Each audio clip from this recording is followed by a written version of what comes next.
Hello friends, ನಾನಿವತ್ತು money plant ಬಗ್ಗೆ ಜಾಸ್ತಿ ಹೇಳ್ತಾ ಇಲ್ಲ. ಆಲ್ರೆಡಿ ನನ್ನ ಚಾನಲ್ನಲ್ಲಿ ಮನಿ ಪ್ಲ್ಯಾಂಟ್ ಬಗ್ಗೆ ಒಂದು ವಿಡಿಯೋ ಇದೆ.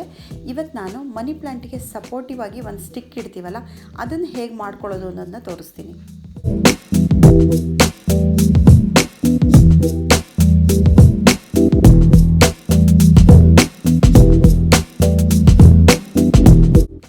ಶಾಪಲ್ಲಿ ಮಾಸ್ ಸ್ಟಿಕ್ ಅಂತ ಸಿಗುತ್ತೆ. ಈ ರೀತಿ ಇರುತ್ತೆ ನೋಡೋಕ್ಕೆ, ಎಲ್ಲ ನರ್ಸರಿಗಳಲ್ಲೂ ಸಿಗುತ್ತೆ. ಈ ಮಾಸು ಮರದಲ್ಲಿ ಬೆಳೆಯುವಂಥದ್ದು. ಪಾಚಿ ಹೇಗೆ ಬೆಳೆದಿರುತ್ತೆ ಅದೇ ಥರ ಮರದಲ್ಲಿ ಅಂಟ್ಕೊಂಡು ಬೆಳೆದಿರುತ್ತೆ. ಮಳೆಗಾಲದಲ್ಲಿ ಮಾತ್ರ ಸಿಗುತ್ತೆ ಇದು, ಬೇರೆ ಟೈಮಲ್ಲಿ ಒಣಗೋಗಿರುತ್ತೆ. ಈ ಮಾಸಲ್ಲಿ ತುಂಬ ಪೋಷಕಾಂಶಗಳಿರುತ್ತೆ. ಹಾಗಾಗಿ ಕ್ರೀಪರ್ ಬಳ್ಳಿಗಳನ್ನೆಲ್ಲ ಇದಕ್ಕೆ ಹಬ್ಬಿಸ್ಬಿಟ್ಟು ಬೆಳೆಸ್ತಾರೆ.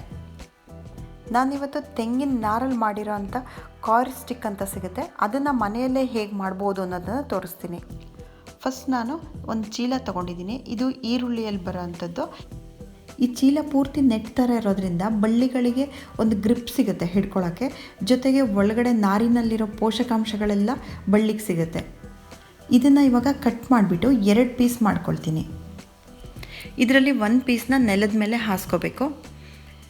ಇದಕ್ಕೆ ಒಂದು ಕೋಲ್ ತೊಗೊಂಡಿದ್ದೀನಿ ಕಾಯಿರ್ ಸ್ಟಿಕ್ ಮಾಡೋಕ್ಕೆ. ಇದು ನಾನು ತೋಟದಲ್ಲಿ ಸಿಗೋವಂಥ ಮರದ ಕೋಲ್ ತೊಗೊಂಡಿದ್ದೀನಿ. ತುದಿಯಲ್ಲಿ ಈ ಥರ ಚೂಪ್ ಮಾಡ್ಕೋಬೇಕು. ಇದು ಪಾಟ್ ಒಳಗಡೆ ಹೋಗುತ್ತೆ. ತೆಂಗಿನಕಾಯಿ ಸುಲಿದಾಗ ಈ ರೀತಿ ಸಿಪ್ಪೆ ಬರುತ್ತಲ್ಲ, ಇದನ್ನು ನಾವು ಸಪ್ರೇಟ್ ಈ ಥರ ಕಿತ್ಬಿಟ್ಟು ತೆಗೆದಿಟ್ಕೊಂಡಿರಬೇಕು. ಕೋಕೋನಟ್ ಹಸ್ಕ್ ಅಂತಾರೆ. ನಾನು ಮೊದಲೇ ಒಂದಷ್ಟನ್ನು ಬಿಡಿಸ್ಬಿಟ್ಟು ರೆಡಿ ಮಾಡಿ ಇಟ್ಕೊಂಡಿದ್ದೀನಿ. ಇವಾಗ ಇದನ್ನು ಈ ಚೀಲದ ಮೇಲೆ ತೆಳ್ಳಗೆ ಹರಡ್ಕೊಂಡು ಬರಬೇಕು. ನಾವು ಫಸ್ಟೇ ಕೋಲಿಗೆ ಎಷ್ಟು ಉದ್ದ ಬೇಕಾಗುತ್ತೆ ನೆಟ್ ಅಂತ ಹೇಳಿಬಿಟ್ಟು ನೋಡಿಬಿಟ್ಟು ಕಟ್ ಮಾಡಿ ಇಟ್ಕೊಂಡಿರಬೇಕು, ಮೆಜರ್ ಮಾಡಿಬಿಟ್ಟು. ತೆಂಗಿನಕಾಯಿ ಹುಟ್ಟು ಯಾರಿಗೆ ಸಿಕ್ಕಲ್ಲ ಅವರು ಈ ರೀತಿ ಗೋಣಿ ಚೀಲಗಳಿರುತ್ತಲ್ಲ, ಇದರಲ್ಲಿ ತೆಳುವಾಗಿರೋದು ತೊಗೋಬೇಕು. ಅದನ್ನು ಸ್ಟಿಕ್ಕಿಗೆ ಸುತ್ತಬಿಟ್ಟು ನಾವು ರೆಡಿ ಮಾಡ್ಕೋಬೋದು. ಲಾಸ್ಟ್ ಟೈಮ್ ನಾನು ಇದೇ ರೀತಿ ಮಾಡಿದ್ದೆ, ಅದೆಲ್ಲ ಹಾಳಾಗಿಬಿಟ್ಟಿದೆ ಇವಾಗ. ಅದಕ್ಕೆ ನಾನು ಇವಾಗ ಚೇಂಜ್ ಮಾಡ್ತಾಯಿದ್ದೀನಿ. ಮರದ ಕೋಲ್ಗಳು ಯಾರಿಗೆ ಸಿಕ್ಕಲ್ಲ ಅವರು ಈ ರೀತಿ PVC ಪೈಪಲ್ಲಿ ಕೂಡ ಮಾಡ್ಬೋದು. 2 ಇಂಚಿನ ಪೈಪ್ನ 3 ಫೀಟ್ ಉದ್ದ ಇರೋಂಥದ್ದನ್ನ ನೋಡಿ ತೊಗೋಬೇಕು. ಅದರ ಸುತ್ತ ಚೀಲನ ಸುತ್ತಬಿಟ್ಟು ಮಾಡ್ಬೋದು. PVC ಪೈಪಲ್ಲಿ ಮಾಡೋರು ಚೀಲ ಸುತ್ತಿದ ಮೇಲೆ ಗಟ್ಟಿಯಾಗಿ ಕಟ್ಕೋಬೇಕು, ಜಾರದೇ ಇರೋ ಥರ. ಮರದ ಕೋಲಾದರೆ ಚೆನ್ನಾಗಿ ಗ್ರಿಪ್ ಇರುತ್ತೆ. ನಾವು ಯಾವುದೇ ಮೆಟೀರಿಯಲ್ ಹಾಕಿಬಿಟ್ಟು ಸ್ಟಿಕ್ ಮಾಡಿದ್ರೂ ಅದು ಜಾರ ಹೋಗಲ್ಲ. ಈ ಚೂಪಾಗಿರೋದನ್ನು ಬಿಟ್ಬಿಟ್ಟು ನಾವು ಸುತ್ತಬೇಕು. ಅದಷ್ಟು ಪಾಟ್ ಒಳಗೆ ಹೋಗುತ್ತೆ, ಮಣ್ಣೊಳಗೆ. ತುಂಬ ಗಟ್ಟಿಯಾಗಿ ಎಳೆದ್ಬಿಟ್ಟು ಕೋಲಿಗೆ ಸುತ್ತಬೇಕು. ಇದನ್ನು ಕಟ್ಟೋಕ್ಕೆ ಹಗ್ಗ ಅಥವಾ ದಾರನ ಮೊದಲೇ ರೆಡಿ ಮಾಡಿ ಇಟ್ಕೊಂಡಿರಬೇಕು. ಈ ಸುತ್ತಾದ ತಕ್ಷಣ ಲೂಸ್ ಆಗದೆ ಇರೋ ಥರ ಕಟ್ಟಬೇಕು.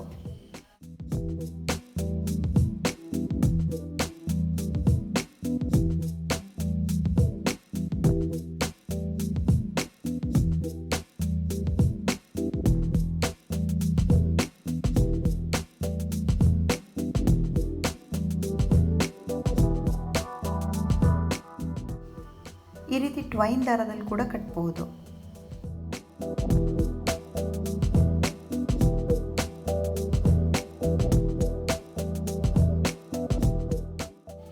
ಇವಾಗ ಈ ಕಾಯಿರ್ ಸ್ಟಿಕ್ ರೆಡಿಯಾಗಿದೆ. ಇನ್ನೊಂದು ಕೋಲ್ನ ನಾನು ಈ ರೆಡ್ ಕಲರ್ನಲ್ಲಿ ಮಾಡ್ಕೊಳ್ತೀನಿ. 2 ಸ್ಟಿಕ್ಗಳು ರೆಡಿಯಾಗಿದೆ, 2 ಪಾಟು ಕೂಡ ರೆಡಿಯಾಗಿದೆ. ಇವಾಗ ನಾನು ಆಲ್ರೆಡಿ ಮನಿ ಪ್ಲ್ಯಾಂಟ್ ಇತ್ತಲ್ಲ, ಅದನ್ನು ನಾನು ಎಷ್ಟು ಬೇಕಷ್ಟು ಕಟ್ ಮಾಡಿಬಿಟ್ಟು ತಗೊಳ್ತೀನಿ. ಈ ಮನಿ ಪ್ಲ್ಯಾಂಟ್ ಬಳ್ಳಿ ಇಷ್ಟುದ್ದ ಬಂದ ಮೇಲೆ ಅದಕ್ಕೆ ಸಪೋರ್ಟ್ ಬೇಕಾಗುತ್ತೆ. ಆವಾಗ ನೀವು ಕೋಲ್ ರೆಡಿ ಮಾಡ್ಕೋಬೇಕು. ಇದರಲ್ಲಿ ಪ್ರತಿ ಎಲೆ ಹಿಂದೆನೂ ರೂಟ್ಸ್ ಇರುತ್ತೆ, ನೀವು ನೋಡಿರ್ಬೋದು, ಇಲ್ಲಿ ಕಾಣಿಸ್ತಾ ಇದೆಯಲ್ಲ. ಮನಿ ಪ್ಲ್ಯಾಂಟ್ ಎಲೆಗಳು ದೊಡ್ಡದಾಗಿ ಬರೋಕ್ಕೆ ಹೆಲ್ಪ್ ಮಾಡೋದೇ ಈ ರೂಟ್ಸು. ನಾವು ಯಾವಾಗಲೂ ಮನಿ ಪ್ಲ್ಯಾಂಟಿಗೆ ನೀರು ಹಾಕಬೇಕಾದ್ರೆ ಸ್ಟಿಕ್ಕಿನ ಮೇಲ್ಗಡೆಯಿಂದನೇ ಹಾಕಬೇಕು. ನಾವು ಹಾಕಿರೋ ನೀರು ಬೇರ್ಗಳ ಮುಖಾಂತರ ಎಳ್ಕೊಂಡು ಎಲೆಗಳಿಗೆ ಕೊಡುತ್ತೆ. ನಾವು ಸ್ಟಿಕ್ಕಿಗೆ ಅದಕ್ಕೆ ತೆಂಗಿನ ಹೊಟ್ಟು ಅಥವಾ ಮಾಸ್ ಹಾಕೋದು, ಅದರಲ್ಲಿರೋ ನ್ಯೂಟ್ರಿಷನ್ನೆಲ್ಲ ಎಳ್ಕೊಂಡು ಎಲೆಗಳು ಈ ರೀತಿ ಅಗ್ಲ ಬರುತ್ತೆ. ಮನಿ ಪ್ಲ್ಯಾಂಟ್ ಗಿಡಗಳನ್ನ ನೀವು ಒಂದು ಸಲ ಚೆನ್ನಾಗಿ ಅಬ್ಸರ್ವ್ ಮಾಡಿ, ನಿಮಗೆ ಗೊತ್ತಾಗುತ್ತೆ. ಕೋಲಿಗೆ ಅಂಟ್ಕೊಂಡಿರೋ ಬಳ್ಳಿಗಳಿರುತ್ತಲ್ಲ, ಅಂಥ ಕಡೆ ಎಲೆಗಳು ಅಗ್ಲ ಇರುತ್ತೆ. ಸಪೋರ್ಟ್ ಇಲ್ಲದೇ ಇರೋ ಅಂಥ ಬಳ್ಳಿಗಳನ್ನ ಅಬ್ಸರ್ವ್ ಮಾಡಿ, ಅದ್ರದ್ದು ಎಲೆಗಳು ತುಂಬ ಚಿಕ್ಕದಾಗಿರುತ್ತೆ. ಅದಕ್ಕೆ ನ್ಯೂಟ್ರಿಷನ್ ಸರಿಯಾಗಿ ಸಿಗ್ತಾ ಇರಲ್ಲ. ಇವಾಗ ನೆಡೋಕ್ಕೆ ಎಷ್ಟು ಬೇಕೋ ಅಷ್ಟು ಮಾತ್ರ ಇಟ್ಕೊಂಡು ಉಳಿದಿದ್ದನ್ನೆಲ್ಲ ಕಟ್ ಮಾಡಿಬಿಟ್ಟು ಬಾಟಲ್ಗಳಲ್ಲಿ ಹಾಕಿಡ್ತೀನಿ. ಈ ಮನಿ ಪ್ಲ್ಯಾಂಟ್ ಗಿಡ ಮನೆ ಒಳಗಿದ್ರೆ ತುಂಬ ಒಳ್ಳೆಯದು ಅಂತ ಹೇಳ್ತಾರೆ. ಅದು ಏರ್ ಪ್ಯೂರಿಫೈ ಮಾಡುತ್ತೆ. ಹಾಗಾಗಿ ನಾನು ಎಷ್ಟು ಎಕ್ಸ್ಟ್ರಾ ಕಟ್ಟಿಂಗ್ ಇರುತ್ತೆ ಅದು ಯಾವುದನ್ನು ವೇಸ್ಟ್ ಮಾಡ್ದೇ ಬಾಟಲ್ಸಿಗೆ ಹಾಕ್ಬಿಟ್ಟು ಮನೆ ಒಳಗೆ ಕಾರ್ನರ್ಸ್ಗೆ ಎಲ್ಲ ಟೇಬಲ್ ಮೇಲೆ ಇಟ್ಕೊಳ್ತೀನಿ. ಗಿಡ ತೆಗೆದ್ಮೇಲೆ ಈ ಪಾಟಲ್ಲಿ ಮಣ್ಣು ಮತ್ತು ಬೇರುಗಳೆಲ್ಲ ಇರುತ್ತಲ್ಲ, ಇದನ್ನು ಕಾಂಪೋಸ್ಟ್ ಮಾಡ್ತಾ ಇರ್ತೀವಲ್ಲ ಅದಕ್ಕೇ ಹಾಕ್ತೀನಿ. ಅದ್ರ ಜೊತೆಗೇ ಇದು ಕೂಡ ಮತ್ತೆ ಕಾಂಪೋಸ್ಟಾಗಿ ರೆಡಿ ಆಗುತ್ತೆ. ಇವಾಗ ಪಾಟಿಂಗ್ ಮಿಕ್ಸ್ ರೆಡಿ ಮಾಡ್ಕೊಳ್ತೀನಿ. ಫಸ್ಟ್ ನಾವು ಪಾಟಲ್ಲಿ ಡ್ರೈನೇಜ್ ಹೋಲ್ ಎಲ್ಲಿದೆ ಅಂತ ನೋಡ್ಕೋಬೇಕು. ಆ ಡ್ರೈನೇಜ್ ಹೋಲ್ ಮೇಲೆ ಒಂದೊಂದು ಹಂಚಿನ ಚೂರುಗಳನ್ನ ಇಟ್ಕೊಳ್ತೀನಿ. ಈ ಹಂಚಿನ ಪೀಸ್ ಮೇಲೆ ಕೋಕೋನಟ್ ಹಸ್ಕ್ನ ಇಟ್ಕೊಳ್ತೀನಿ. ಇದನ್ನು ಇಡೋದ್ರಿಂದ ನಾವು ಪಾಟಿಗೆ ಹಾಕಿರೋ ನೀರು ಮಾತ್ರ ಪಾಟಿಂದ ಹೊರಗಡೆ ಹೋಗುತ್ತೆ, ಮಣ್ಣು ಪಾಟಲ್ಲೇ ಉಳಿಯುತ್ತೆ. ಈ ಕೋಕೋನಟ್ ಹಸ್ಕ್ ಇಲ್ಲ ಅಂದರೆ ತೆಳುವಾಗಿರೋದು ತರಕಾರಿ ಹಾಕೊಡೋ ಕವರ್ ಇರುತ್ತಲ್ಲ, ಅದನ್ನು ಬೇಕಾದರೂ ಇಟ್ಕೋಬೋದು. ಈಗ ಪಾಟಿಂಗ್ ಮಿಕ್ಸಿಗೆ ಫಸ್ಟು ಹಸುವಿನ ಗೊಬ್ಬರ ಹಾಕ್ಕೊಳ್ತಾ ಇದ್ದೀನಿ. ಮರಳನ್ನು ಇದರಲ್ಲಿ ಅರ್ಧ ಪಾಟ್ ಹಾಕ್ಕೊಳ್ತೀನಿ. ಇದಾದಮೇಲೆ ಕೋಕೋಪಿಟ್ ನಾನು ಮನೆಯಲ್ಲೇ ಮಾಡಿ ಇಟ್ಕೊಳ್ತೀನಿ, ಅದನ್ನು ಹಾಕ್ಕೊಳ್ತೀನಿ. ಕೋಕೋಪಿಟ್ನ ನಾನು ಒಣಗಿಸ್ಬಿಟ್ಟು ತೆಗೆದಿಟ್ಕೊಂಡಿರ್ತೀನಿ. ನಾನು ಯಾವತ್ತು ಯೂಸ್ ಮಾಡ್ತೀನಿ ಆವತ್ತಿನ ನೀರು ಹಾಕ್ಬಿಟ್ಟು ಹಾಕ್ತೀನಿ.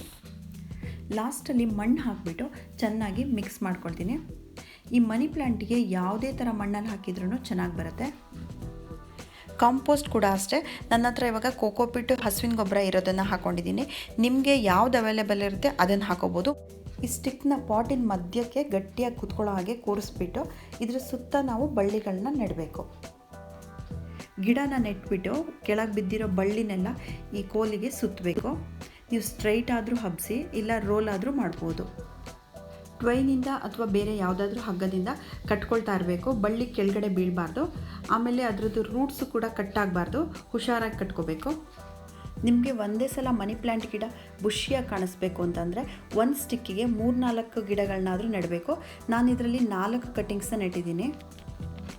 ಬೇರಿರೋವಂಥ ಗಿಡಗಳು ಕಟ್ಟಿಂಗ್ಸು ಎರಡೂ ಸೇರಿಸ್ಬಿಟ್ಟು ಮಿಕ್ಸ್ ಮಾಡಿ ಇದೆರಡೂ ಪಾಟಿಗೆ ನೆಟ್ಟಿದ್ದೀನಿ.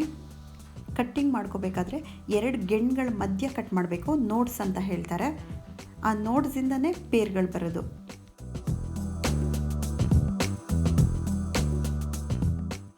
ಈ ಮನಿ ಪ್ಲ್ಯಾಂಟ್ ಬಳ್ಳಿ ಬೆಳೆದಿದ್ದೆಲ್ಲ ಮೇಲ್ಗಡೆ ಹೋಗೋಂಗಿರಬೇಕು. ಕೆಳಗಡೆ ನೆಲಕ್ಕಾಗಲಿ ಮಣ್ಣಿಗಾಗಲಿ ಟಚ್ ಆಗಬಾರ್ದು. ಇದ್ರದ್ದು ಎಲೆಗಳು ರೋಗಗಳನ್ನ ಅಟ್ಯಾಕ್ ಆಗಿಬಿಡುತ್ತೆ. ಸೊ ಫ್ರೆಂಡ್ಸ್, ಇವತ್ತು ನಾನು ಮನಿ ಪ್ಲ್ಯಾಂಟಿಗೆ ಸುತ್ತ ಕಾಯಿರ್ ಸ್ಟಿಕ್ ಬಗ್ಗೆ ಮಾತ್ರ ನಾನು ತೋರಿಸಿದ್ದೀನಿ. ನಿಮಗೆ ಐಡಿಯಾಸ್ ಇದ್ದರೆ ಬೇರೆ ಬೇರೆ ಥರ ಯಾವ ಥರ ಬೇಕಾದರೂ ಮಾಡ್ಕೋಬೋದು. ನಾವು ಮೊದಲೆಲ್ಲ ಈ ಥರ ಟ್ವೈನನ್ನು ಕೋಲಿಗೆ ಸುತ್ತಬಿಟ್ಟು ಈ ರೀತಿ ರೆಡಿ ಮಾಡ್ಕೊಳ್ತಾ ಇದ್ವಿ. ಮನಿ ಪ್ಲ್ಯಾಂಟ್ ಬಗ್ಗೆ ಇನ್ನಷ್ಟು ವಿಷಯಗಳನ್ನ ತಿಳ್ಕೊಬೇಕು ಅಂತಂದರೆ ನನ್ನ ಚಾನಲ್ಗೆ ಹೋದರೆ ಗಾರ್ಡನ್ ಅಂತ ಪ್ಲೇ ಲಿಸ್ಟ್ ಇದೆ, ಅಲ್ಲಿ ಸಿಗುತ್ತೆ. ಹಾಗೆ ಇದರದ್ದು ಡಿಸ್ಕ್ರಿಪ್ಷನ್ ಬಾಕ್ಸಲ್ಲಿ ಕೂಡ ನಾನು ಹಾಕಿರ್ತೀನಿ.